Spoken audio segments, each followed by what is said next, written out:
ఈ మిథునరాశి వాళ్ళకి సాంప్రదాయబద్ధంగా వ్యవహారాలు చేస్తూ ఉంటారు. వ్యాపారాలు చేయాలని ఆలోచన వస్తుంది.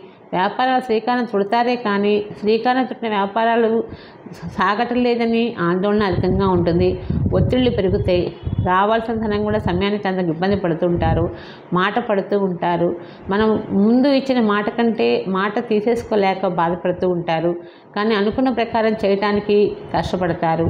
ఈ రాశి వాళ్ళకి ఏలినాటి దోషం కూడా ఉన్నప్పటికీ కూడా భయపడకండి. శనికి తైలాభిషేకం చేయించుకోండి. ప్రతి ఒక్కళ్ళు కూడా ఏదైనా సరే భయం లేకుండా, అధైర్యం లేకుండా ధైర్యంగా ముందు నడిచినట్లయితే సమస్యలు ఈజీగా సాల్వ్ అయిపోతాయి. ఇబ్బంది అంటూ ఉండదు. ఈ రాశి వాళ్ళకు ప్రతి సోమవారం నాడు స్వామివారికి ఈశ్వరుడికి అభిషేకం చేయించుకోండి. అభిషేకం చేయించినట్లయితే అభిషేకం తీసుకొని తీర్థం తీసుకోండి. అన్ని విధాలా బాగుంటుంది.